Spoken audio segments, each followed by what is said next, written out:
Hey, everybody, welcome to another episode of the Mosaic Podcast. Somewhere along the line, I don't know how it really happens, but you bump into people that you already know. And I don't know if you have that feeling, but my next guest, my guest for this podcast is someone literally I met about 18 seconds ago. Okay. I've heard him speak. I've heard him do some things. I listened to some podcasts that he was on. I got a good feeling about him. But everything about what he's doing, even his latest book title, which is We Are All in This Together, creating a team culture of high performance, trust, and belonging. Could you find a title of a book that goes in harmony closer to the Mosaic, the work that I'm doing as well? I mean, and these are people that without this podcast, I would never, ever meet, most likely. I mean, never, ever is a long time. But I love the idea of having something like this that just randomly puts people together. And I'm so looking forward to this conversation because I love people that are working to try and bring this world to a place of together, because we live in a time where we're very isolated and very separate and very divisive and very at each other. And that isn't all people. I mean, there's so many good people out there that are doing all this incredibly good connecting work.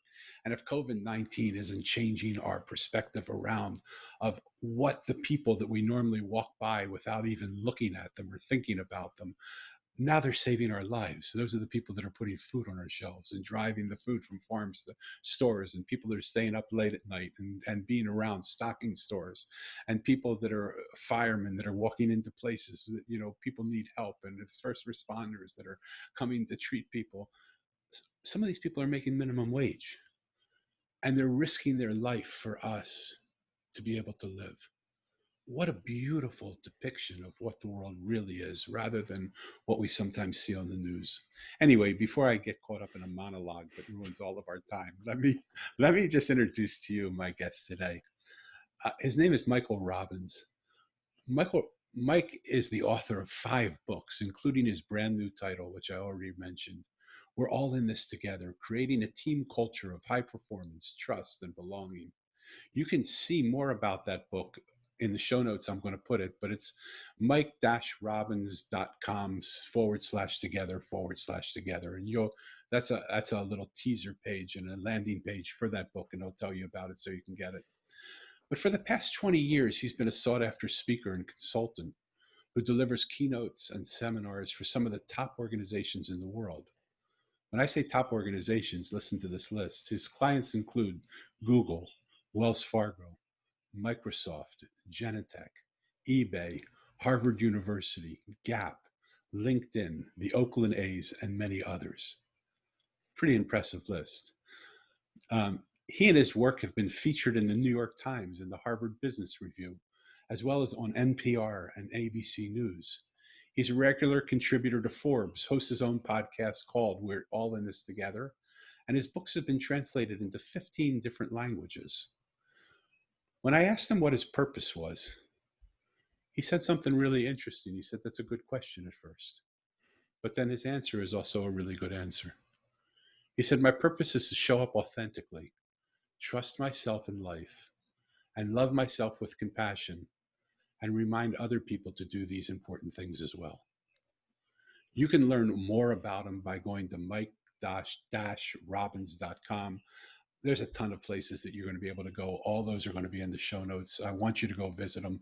Wait till the episode's over. Give us your full attention. But Mike, without further ado, I'm going to button my lip for a minute and just say, hey, welcome to the Mosaic Podcast. What an honor to have you. Well, thanks for having me, Danny. I'm excited to be here. Yeah. So what we didn't talk about, that we talked about just in the green room, and I sort of wrote him a little bit because being an East Coast guy, I'm a Philly guy, but okay. I love the Yankees. I grew up, everybody thinks I'm from New York. Mike was a professional ball player. He grew up his whole life playing ball, and right out of high school, he was signed by the New York Yankees. Tell us that story a little bit, because I said to him in joke, like, how do you, I lost a little bit of respect for you immediately when you Well, turned down a contract with the Yankees. But then when he explained to me, it made sense. So well, you must have gotten beaten up as a kid in Philadelphia rooting for the Yankees, man. I That's all I did. got to I say. did. They I hated mean, me. yeah. I mean, I know how it goes on the East Coast. I grew up in Oakland, and people take sports kind of seriously, but California is a very different animal than Philadelphia or New York. But so I grew up in Oakland. I actually got drafted out of high school by the Yankees and didn't sign because I got an opportunity to play baseball in college at Stanford, and then went to Stanford, and then did get drafted out of Stanford by the Kansas City Royals, and ultimately signed a contract with the Royals at that time. Went into the minor leagues as you do in baseball. And unfortunately for me, Danny, I got injured. I was a pitcher and I tore ligaments in my elbow my third season still in the minors with Kansas City. 2 years and 3 surgeries later, I had to retire from baseball. But I basically played baseball from the age of 7 until I got hurt at 23 and then retired at 25. So 18 of the first 25 years of my life, that's what I did. So I love the almost silent, intuitive understanding of a system, because imagine signing out of high school with the Yankees and then getting injured. Yeah. What a different life that leads you to than Yeah. going to Stanford and all the doors that open with a Stanford education as well, right? It's so true. I mean, like the practical reality when you asked me before we hit record on the podcast, how could you not sign with the Yankees Right. out of high school? And the truth is, I mean, baseball is a tough sport. It's different than a lot of the other sports. When you sign a pro contract, you still have a long way to go. And so in a very practical way, when I was sort of assessing the situation, it was like, well, I go to Stanford. It's a great baseball program. It's a great school. But if in the likely event that I don't make it, whether it's an injury or I'm just not good enough to make it, I'll get an education and have something else, to sort of fall back on. The truth is, though, I didn't really know what the heck I wanted to study, and I didn't have any particular aspiration besides playing baseball because I'd been pretty singularly focused. Yeah. However, looking back on it now at 46 years old, I realized that a lot of what I learned, I could have learned. I mean, listen, I love and appreciate the fact that I got to go to a great school like Stanford, but going to college and being in that environment and being around other kids my age who were getting their educations, as well as, trying to learn a little bit about how to be adults in the world, Totally. taught me so many things that were incredibly valuable at the time and then helpful to me as I tried to transition after baseball ended into what the heck I was going to do next, which I had no idea. Right. And, Right. like a lot of things in life, I mean, I do think a lot of it has to do with the relationships that we make along the way. And in fact, right before we got on to record this podcast, I was just texting a buddy of mine who I went to Stanford with and played baseball with, and we're still good friends. It's his birthday today. So I was just saying, hey man, happy birthday. Hard to believe we met when we were 18 and we're both 46 now. Doesn't seem like 28 years, Wow. Wow. So a lot of what I love to do on this podcast is talk about those pivot points. Mm-hmm. And one of the things that I think happens, like I have a daughter who's developmentally delayed, so she's not going to ever go to college and do that. It's just not in her cards. But I'm remarried. My wife passed away. I'm remarried, and I have a stepson now who is 17 and a stepdaughter who is 16. And Oh, wow. my stepson hasn't been. He's been a round peg that they've tried to put into a square hole. So he doesn't like the school system. He doesn't do that well in school. Brilliant kid, but he just doesn't play the game of school. And so where he'll go, but he's super smart. Yeah. My stepdaughter, on the other hand, is absolutely brilliant. Knew from the time she could speak that she wanted to be a brain surgeon. Oh, wow. And has applied herself in that way and will probably go to one of those great schools. Yeah. One of the things I say to them, and I would just be interested in personal, it seems like the fellowship of people that go to Stanford, go to Harvard, go to Princeton, go to Columbia, go to Yale, the big name schools, there is a fellowship amongst those people that lives long past the years of going to school. And doors open for people that have had that type of education that don't, that even though you can get the similar education, or maybe not, probably not, but as close, you can get educated at any university. When you're in that realm of educational institution, there's something else that happens for you. I would agree with that. I mean, it's hard for me to fully have perspective on it. I mean, having experienced it, I only know what I know. I was an undergrad at Stanford. and played baseball there. And those two things have continued to impact my life. And I think of some of the opportunities and relationships that I have now. I do think, though, for what it's worth, I think sometimes when we don't have something, we assume having it means more than it actually does, if that makes sense. It's like, Sure, even always. I talk to people who don't have a college degree, wherever they went to school, and it's a big story for them. Well, not bad for someone who doesn't have a college degree. And I think for most of us who have one, we're kind of like, I don't know if anyone ever asked me for my transcript or my diploma, but Right. it's just a thing that we have. And the same thing, it's like, graduate school, I have an MBA or I have a master's in this, or, those things, and they matter in and of themselves. But I kind of feel like, yes, there's absolutely a sort of, and I don't mean this to sound as weird as it sounds, kind of a secret society that you then you're a member of. Now you get this card and here I am, from schools like that. But I also think that, like, for me, as I meet people, I am interested in things like, where did you go to school? And more just from the story and the experience. Because here's one of the things, Danny, that I learned, and like pivot points for me. Getting into Stanford was a really big deal. But when I got there, I was confronted by a couple of things. The first thing I was confronted by that I didn't realize was my experience growing up as a white kid in Oakland was very different than most of the kids I went to Stanford with, in the sense that I was raised by a single mom. We didn't have a lot of money. And as a white kid, a straight white kid, you would think, I'm in the majority here in America, but in my junior high and high school and in playing sports and in most of my social circles growing up in those formative years of adolescence, I wasn't. And I get to Stanford and I was fascinated by, there was quite a bit of diversity, but in a different kind of way. And when my friends from home would call and say, hey, Mike, what's it like at Stanford?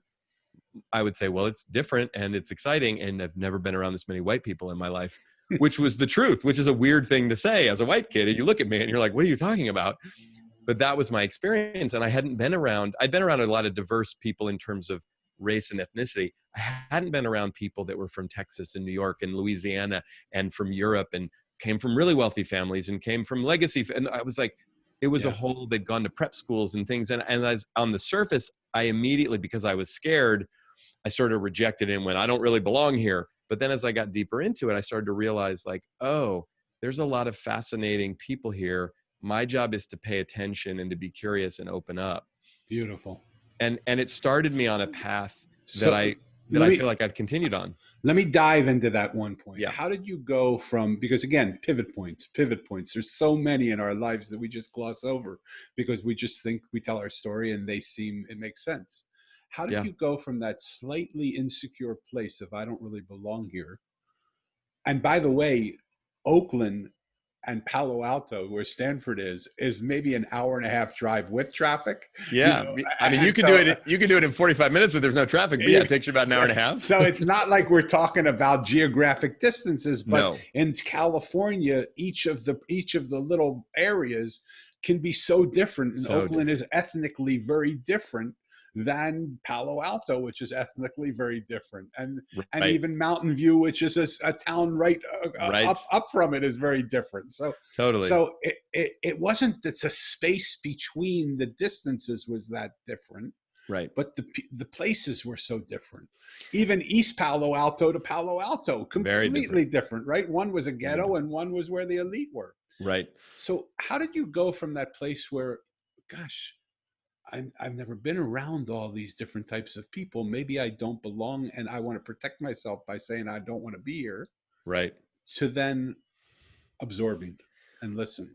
Well, I think, if I think back to my 18 and 19-year-old self, it was obviously I was quite different than I am today. But I think what I started to learn, Danny, at that time is something that I've continued to practice in my life and in a lot of ways has really oriented a lot of what I write about and speak about and try to teach. And that is get in touch with what's really going on inside of me, which in those days was, I feel scared. I feel like I don't fit in or belong here. I'm not sure. I went from being this really confident kid. Right. I was the kid that did really well in school and in baseball. Hey, that kid's going to Stanford. I show up on campus and realize, oh, everybody else got into Stanford too. I wasn't that special anymore. And in fact, immediately I ran into what I now understand as the imposter syndrome and went, I don't know if they're going to kick me out. So they're going to find out I snuck in. I wasn't supposed to be here because all these other kids seem a lot smarter and a lot more talented and a lot more confident than I feel. But I started to realize something that I wasn't fully conscious of at the time, is the more that I was able to get in touch with that, and even when I would be able to communicate that or express that, I would find that other people would respond in kind, and they would say, "Oh, I feel like that too." And I Yeah. would be like, "You do? Yeah. Really? You Yeah. don't look like it." And I started to realize this sense of, now what I would call it is sort of common humanity, when we're willing to be vulnerable. But I wouldn't have articulated it that way in those days, because I didn't even know what those words meant really, let Right. alone, but that was what started to have me realize, oh, I can connect with other people if I'm curious and if I'm willing to be open and vulnerable. If I'm not, I'm simply just going to judge them on the outside, and they're going to do the same thing for me. And then we're just probably at best try to impress each other. And I started to get really tired of that at a pretty young age. And the pivot point for me in college that really turned it was my junior year. Was doing pretty well in school. I was doing pretty well in baseball. I was going to be eligible for the draft that year. So I was a very focused, I'm going to get drafted again. I'm going to go pro. This is my goal. This is my dream. This is my aspiration.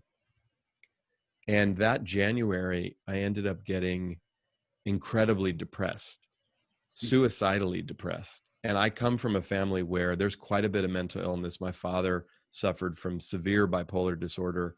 So by that age, I knew about it, was aware of it, but had not experienced it. And when I first got depressed, in addition to the normal pain and panic that goes along with anyone listening who knows, who's experienced depression, there was that. But then there was the added piece of, oh no, I got the family curse, which is Yeah. literally what everyone on my dad's side of the family would call it. Um, and so there was just this terror that set in, that I'm in this really painful spot emotionally, but I also am afraid this might be what the rest of my life looks like, some version of in and out of this. And in that moment, I was so humbled and needed to reach out for help, which thankfully I got. But when I came on the other side of that depression, Danny, what I felt was so grateful and liberated.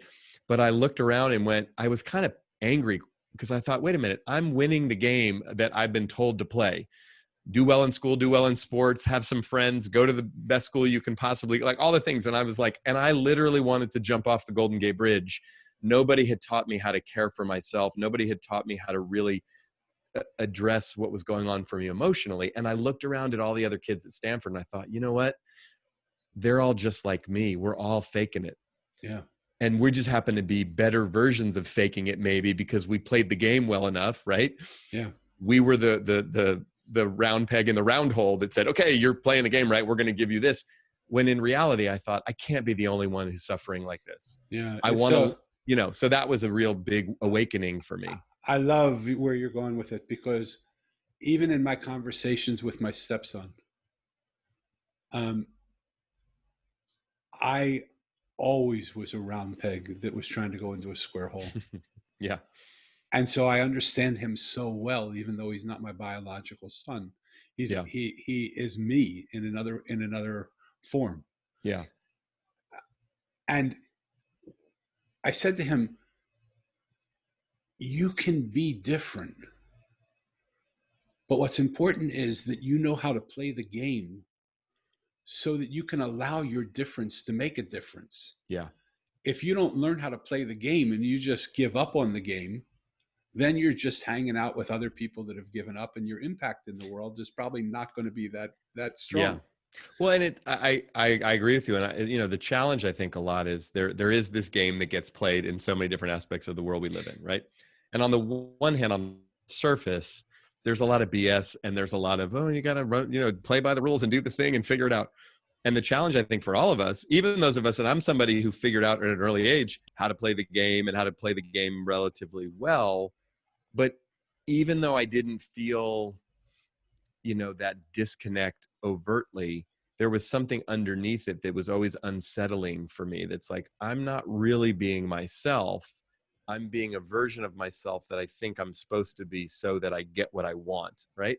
And I think that's part of being human, that we all deal with that to some degree. So pause for 1 minute. My big question is why?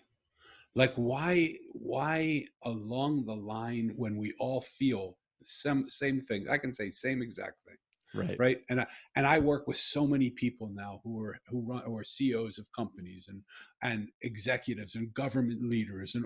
and run movements and affect millions of people's lives, self-help authors. I work with so many of the people. We're published by Hay House. I Hmm. used to be the director of business development at Hay House, and Oh, I right. I Right. was the one that most of the authors came to because I didn't want anything from them. Right.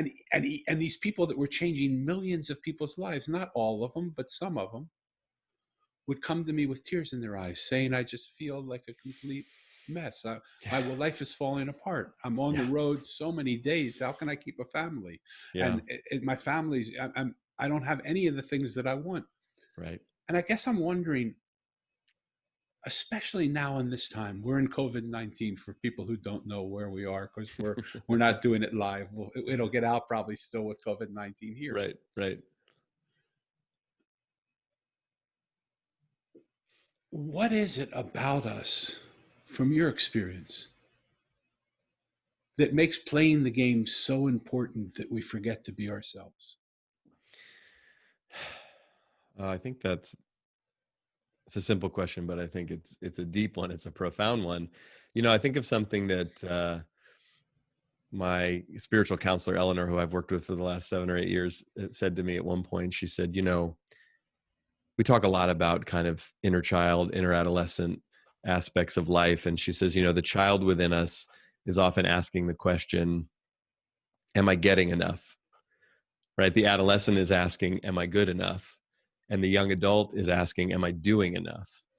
And what Eleanor says is the spiritual adult that you are says, yes, you're getting enough, you're good enough, and you're doing enough. And I think, to answer your question, I think that at times in life, oftentimes, it's either that child, that adolescent, or that young adult within us that's driving the bus, so to speak, and we're unconscious about it. Like in the midst of the pandemic, one of the things that I've been noticing is just how I have to practice trying to stay present and trying to remind myself of who I am and where I am. And that, yes, this is strange and this is hard and this is weird. And I've never been through this before. But again, the 46-year-old me has more than enough capacity to deal with this, even as challenging as it is. When I'm coming from that, right, child place, oh no, I'm not getting enough, it's not going to work out, Right, it's right, right, all the scarcity. If I'm coming from the am I good enough, I'm comparing myself to you or whoever else and feeling like I'm not doing it right. Or am I doing enough? I got to work, keep up to, right, all of those things, while totally normal, and I try to have compassion for those aspects of myself. I think that's part of what drives us, from a very young age, whether we feel completely loved and supported or not. And most of us don't, to some degree, even if we grew up in some beautiful, wonderful, loving family. There's some drive within us that's trying to search for those things outside of ourselves. And one of the hardest parts of life is learning and really getting that we can't get it from out there. You can't give it to me. Nobody listening to us. I could have everyone in the world show up and tell me I'm wonderful and they love me, but it doesn't matter if I don't actually feel that inside. And that was one of the things, circling back to my experience at Stanford, was I noticed this thing about these kids who were all smart and talented and impressive in so many ways. But I started to realize, again, intelligence is important. Education is important. However, where's the class on how to learn how to be a human being, how yeah, to learn how to be happy, how to learn how to be healthy? These things that I was at like one of the top institutions in the world, and I was looking around and going, I'm not happy. yeah, I'm not that healthy. And nobody even seems to know or care. Like, what the hell's going on? yeah, And yeah, it wasn't overt and nobody was trying to mess with me, but I was like, I right, think there's a flaw in the system here somewhere. yeah. Well, and it's easier to say there's a flaw in the system than to actually take responsibility in some ways for our inability to see the flaw in our system. Like, Totally. I love the analogy that you gave of just your life, and maybe it's not an analogy, but I want to lob over that to you.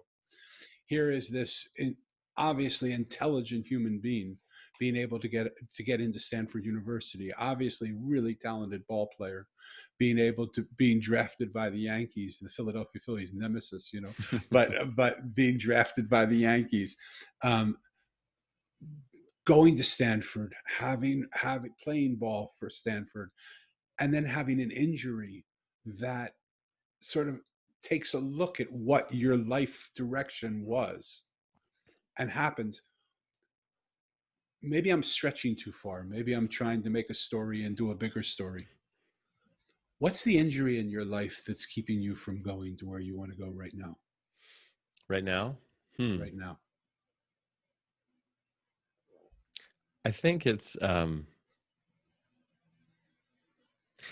of it's funny because the experience that I had playing baseball, well, many years ago, I get injured at 23 and retire at 25 after the surgeries. I was actually just having this conversation earlier today with someone on my team. And I said to him, one of the things that helped me as an athlete also was a hindrance, and it still shows up in my life today. Cause so I'm barely 6 feet tall.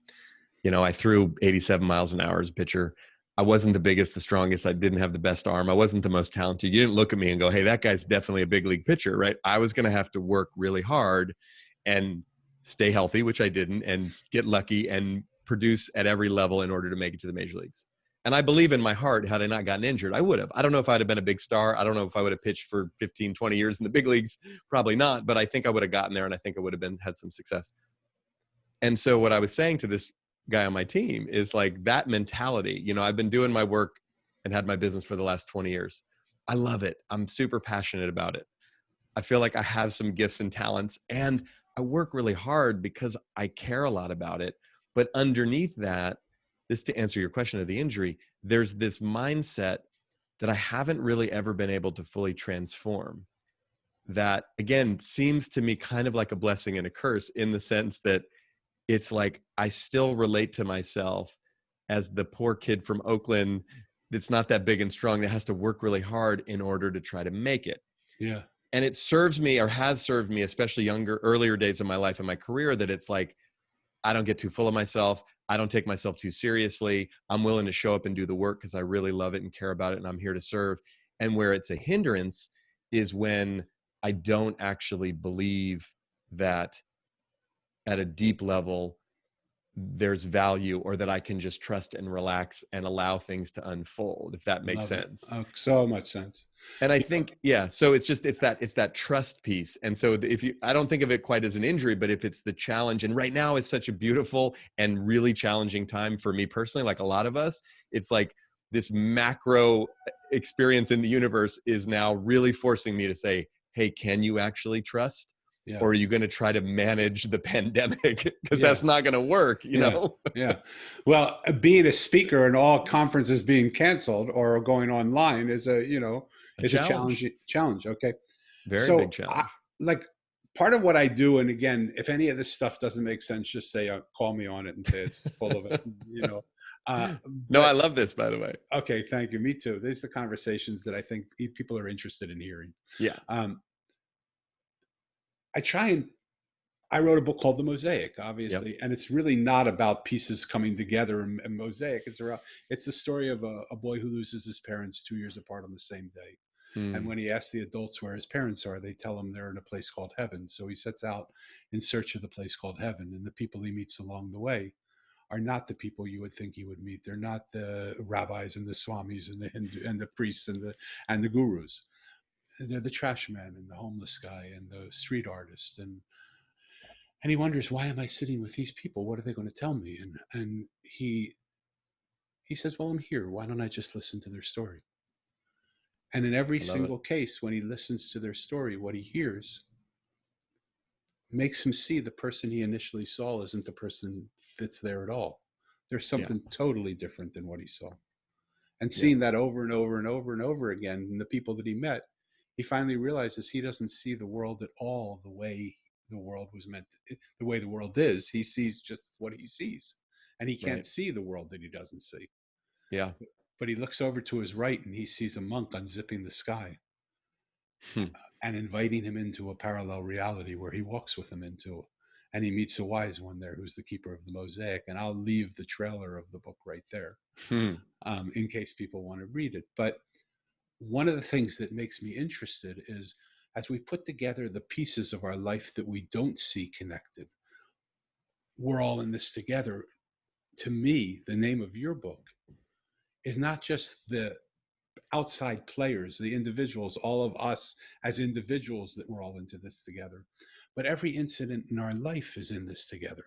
Totally. So if you think about the mosaic of the stories you've just told, of, there's a part of me that doesn't feel that made it to this place where everybody strives to get to, and I got there and I thought, oh boy, maybe I'm an imposter, and then I got hurt, and then I'm thinking about in my business what it is that is going on, and you put those on an overhead projector. What would your life be saying to you right now if you were to listen to it with all those pieces as a collected mosaic?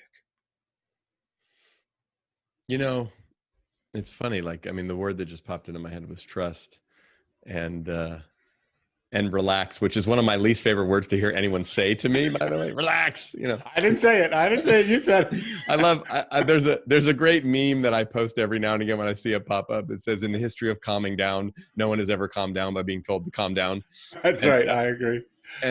But I think, it's funny because I do think I love the premise of your book and the concept of the mosaic and all of these different pieces, because I do think also, Danny, I'm curious your thoughts on this too, that it's like there's so many different aspects of ourselves. Yeah. And it is one of the most challenging things about life in the present moment is to try to make sense of all the different things that are happening. It's much easier looking backwards, right? Yeah. Oh, I see why that happened and this heartbreak and that success and that failure and that person and all the things that happen that seem sometimes random and sometimes tragic and sometimes wonderful. And, they all kind of come together. And Eleanor said something to me years ago that was really funny. She said, I was talking about trust and I was saying, I need to trust myself more. I need to trust myself. She said, Mike, you actually do trust. You trust at a really deep level. You just don't trust that it's safe to trust. That's the issue. So it's kind of this combination of challenge, and maybe you can relate or people listening can relate. It's sort of like the battle between my head and my heart. Yeah. All the time. And I think, part of what draws me to this idea of togetherness, and we're all in this together as people, but also to what you're talking about, sort of the internal aspects of ourselves and all of our experiences and stories, is I just also think that so much of my life growing up as a kid, my dad's family's Jewish, my mom's family's Catholic. And I remember not understanding what that meant. And neither of them were very religious. My mom went to Catholic school and hated it. And my dad was, as many, Jews of his generation, and is a secular Jew and sort of culturally Jewish, but not really that religious. And as they started to explain to me, and then my mom, after my dad left, took us to a church in the neighborhood. It was a Lutheran church. She didn't want to go to a Catholic church, but the Lutheran service was close enough to a Catholic mass. It made her feel comfortable. She wanted to be around other adults. And then they start putting me in these classes, these confirmation classes. And I'm like, wow, what is going on? And I'm listening, but I'm like raising my hand and going, I don't understand. Or could you explain to me how this is the right religion? And the poor minister is going, what? And I'm like, well, my dad's Jewish and my mom's Catholic. And this is, I think, Lutheran. I don't know what that means. How do all these things work together? And he's looking at me like, who put this kid in my class? Right. That's right. Totally. But again, at some level, I was fascinated and curious, but I was like, I'm not sure exactly what God is or means, but my sense of it, if I had to feel it in my heart, it's this sense of oneness. It's this sense of unity. And I don't believe, and I was like 12 years old, that there's some deity in the sky that's looking down and going, everybody else is wrong except for those people. Right. They're right there. Right. I was like, that doesn't rationally and emotionally make sense to me. Like, I just don't think that's how it's designed. And coming back all the way around to my life now, it's like my spiritual journey and my connection with God and with spirit and with the universe is super strong and foundational to my life. And what comes through all the time when I tap into that is just how connected we are. Yes. And the closer that I get to, and I travel, right now, obviously I'm not traveling because nobody's traveling. Yeah. But the more I travel around the country and around the world and meet people, and am fascinated by and curious with all different types of people. And I'm sure you've seen this, Danny, in your life and in your work. The closer that I get to people, even when I look and go, wow, they're so different than I am. Isn't that interesting? The closer we get, the more real and vulnerable we get with each other, the more I realize, oh my gosh, we're not actually that different. Totally. So if you pardon my narcissism of using mosaic all the time, that's okay. I didn't mean to have it come out that often. I love it. But when you look at a mosaic of the image of a mosaic, it's often not made up of whole pieces. It's not made up of beautiful vases and finished frames Right. and exquisite statues, although that would make a beautiful mosaic, I think, also. And one day I would like to find someone to craft that type of mosaic also, of whole beautiful things. It's made up of pieces that are chipped, that are broken. Yeah. And in my story, after Mo meets the wise man, he has an experience, and he wakes up on a street corner next to the street artist who's building mosaics on the street corner of broken pieces. And he asks Mo, "What do you see when you look at these pieces?" And Mo stuttered. He said he has had this amazing experience with this wise man. He comes back and he says, "Well, I just see broken pieces." And the mosaic maker looks at him and says, "Broken pieces have such amazing stories." And if I could be so bold just to offer you something and throw it back, hit it out of the park, do whatever you're going to do. I think what's missing for most of us is, as much as we believe in a united world, we live an isolated life. Yeah. And it's so rich to me when I start to allow other people into me. Yeah. And I start listening to what they're saying. And like, even in your story, you said, "I don't know if I would ever have been a superstar or made it." And you're being honest, and you're being vulnerable, and you're Mm-hmm. being real. Yet you were drafted by the New York Yankees and then redrafted by the Kansas City Royals. So Yeah. somebody on the outside saw something in you, Oh yeah. Listen. right, that they believed in. And Yeah. I'm not making it as personal here. I don't Sure. mean it as personal as I mean. But Yeah. so often we listen to the story, we listen or don't listen to the stories of others, It's because the true. story of ourselves. And if we would only hear the stories of all the stories, It's we true. would have a more beautiful vision of who we are. You're absolutely right. I mean, I think when I think about that, often when I reflect on it, I realize it wasn't until my career ended, when I hurt my arm, that I was actually able, I think, to have a clearer sense of, you know what, I was pretty damn good at that. Yeah. I wasted a lot of time comparing myself and thinking I wasn't good enough, as I think we often do. Another thing related to this that I think is super important to what you're talking about, and some other pivotal moments in my life, and it sounds like you've experienced your fair share of loss and grief as well. Totally. When my dad died, I was 27. I've since lost my mother and my sister, but those losses, as painful as they were, and especially with my dad, and I had an interesting, challenging relationship. But I was 27 years old. It was a couple years after baseball had ended. I had just met my now wife. She was my new girlfriend, Michelle. And I felt this sense of, my dad was 68, and I just felt, everything about it felt weird and wrong. And like, I felt too young, even though obviously people lose parents a lot earlier than 27, but I just felt unprepared. And even though my father and I didn't have a sort of traditional relationship where he had Yeah. raised me and he was sort of the rock of it was nothing like that. But I remember, though, being in the hospital with him, Danny, as he was dying.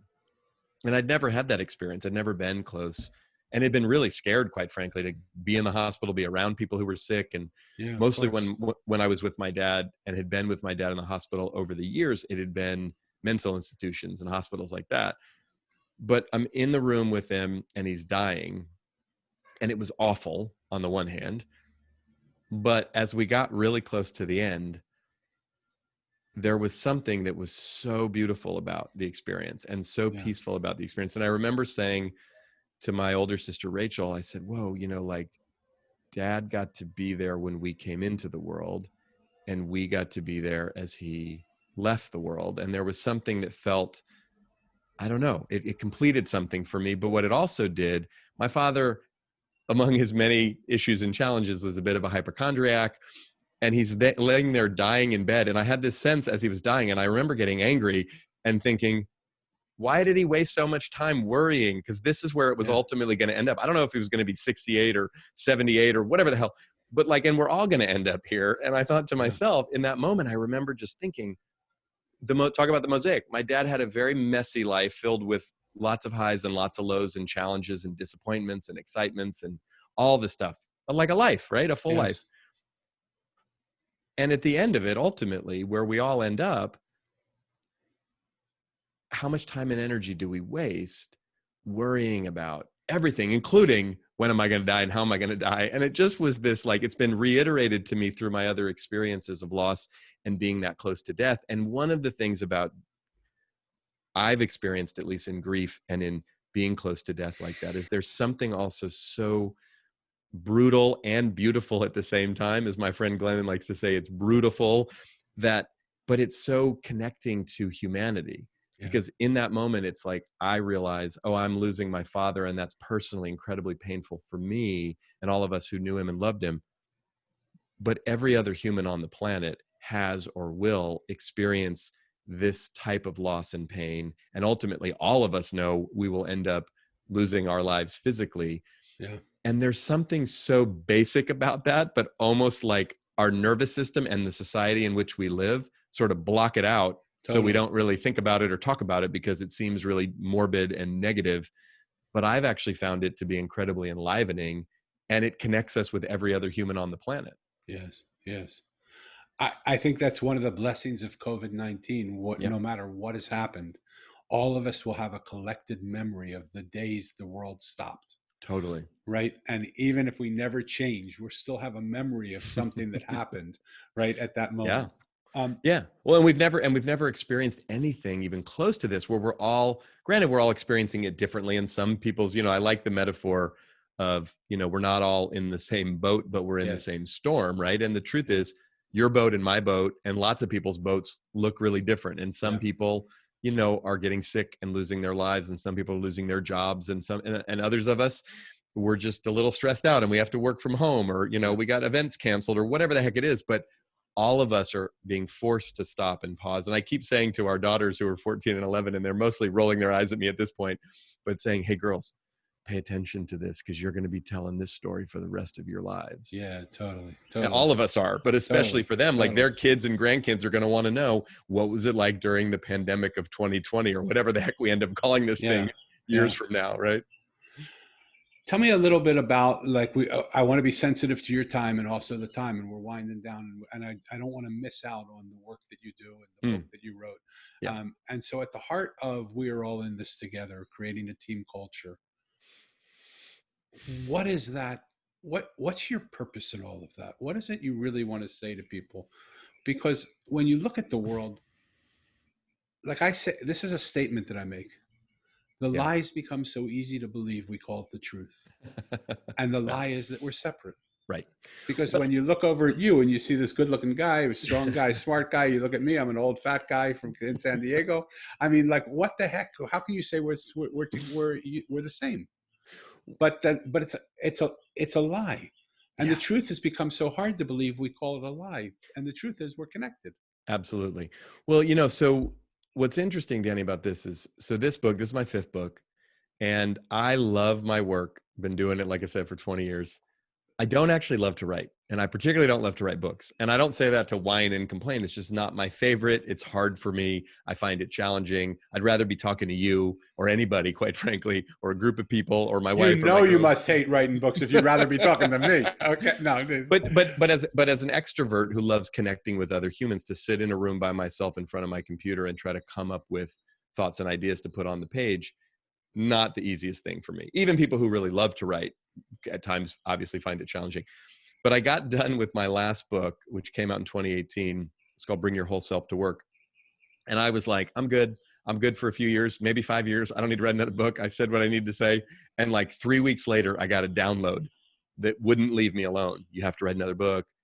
It's got to come out in 2020.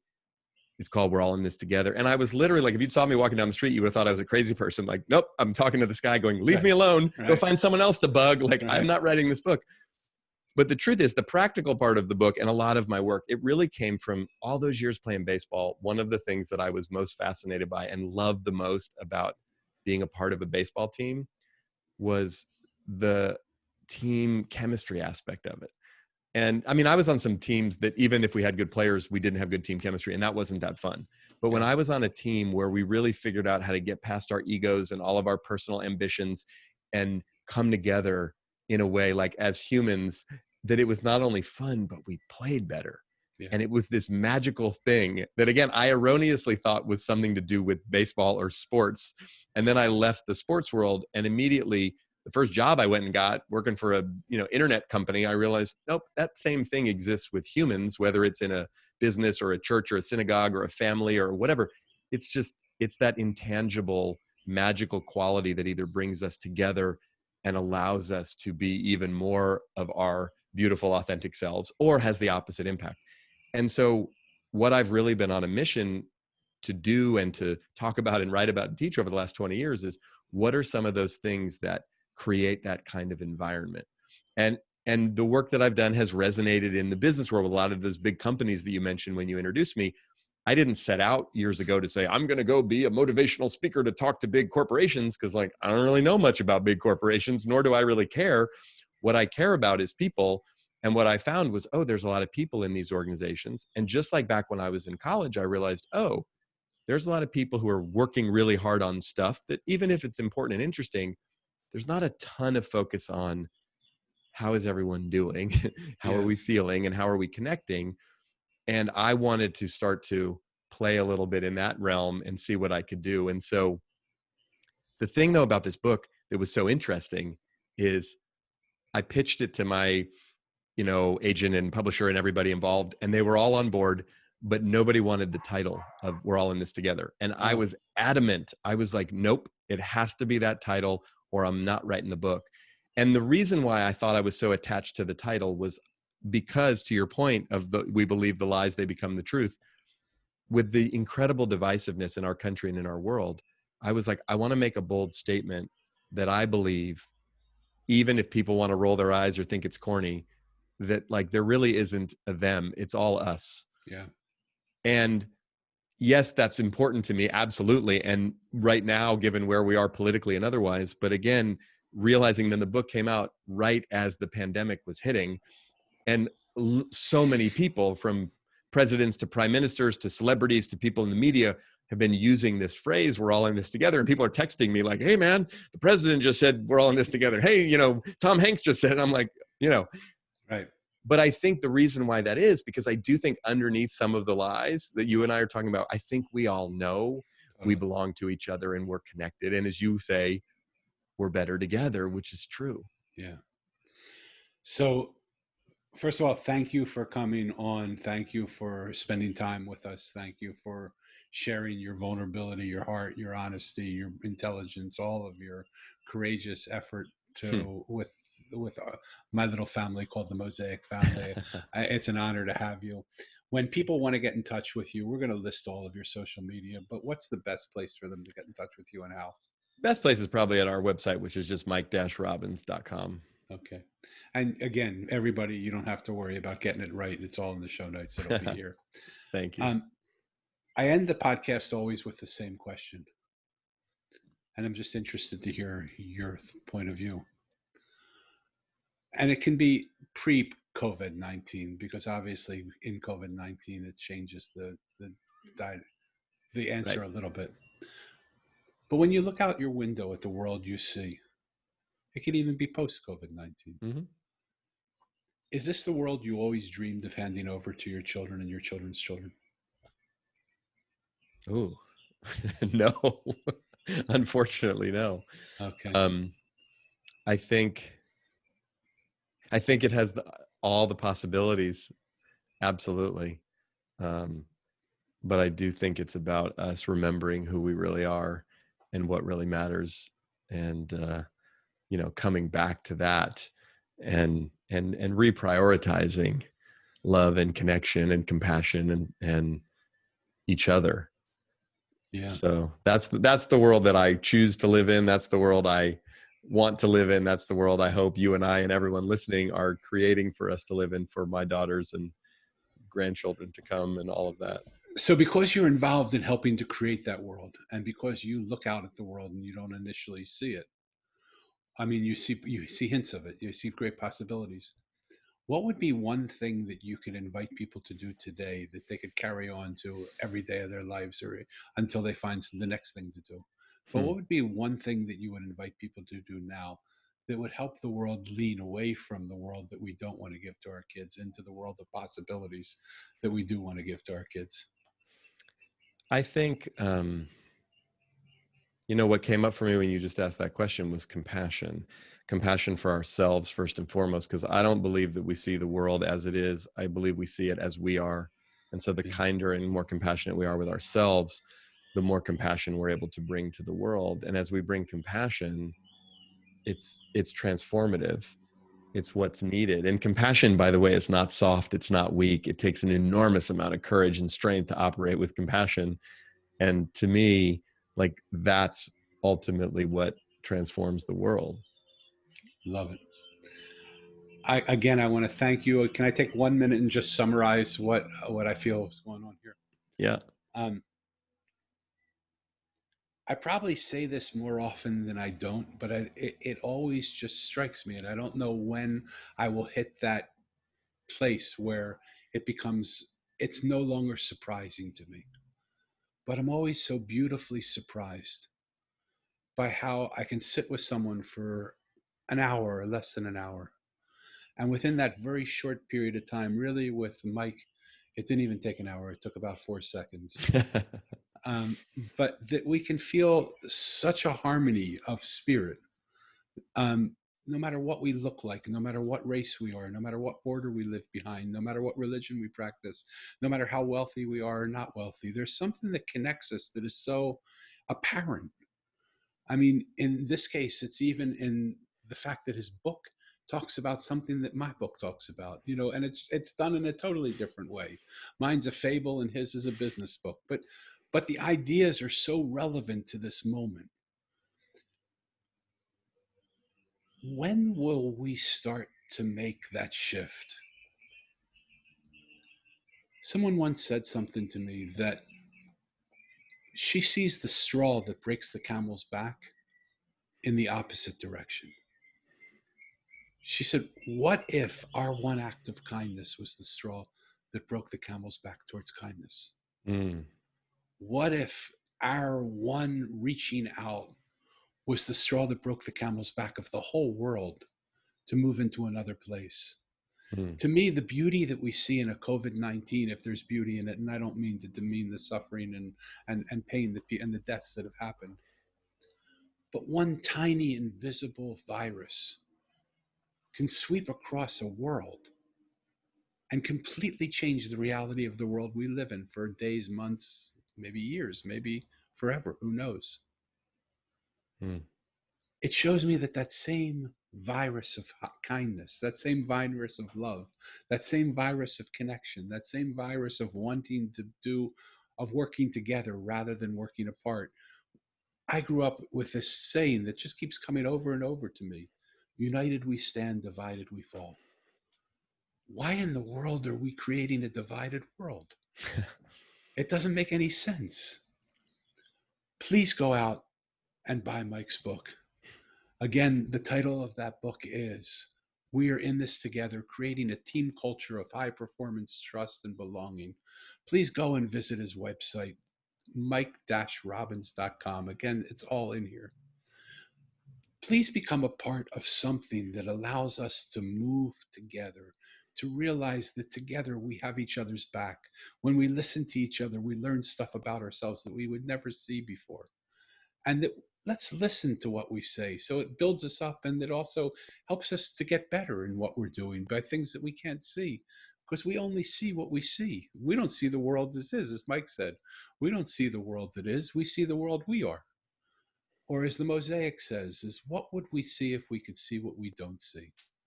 Mm. Because nothing is as it seems. I want to thank you again, Mike, for coming. I want to thank people who have come to the podcast and listen to it regularly. For coming. Thank you again for being here.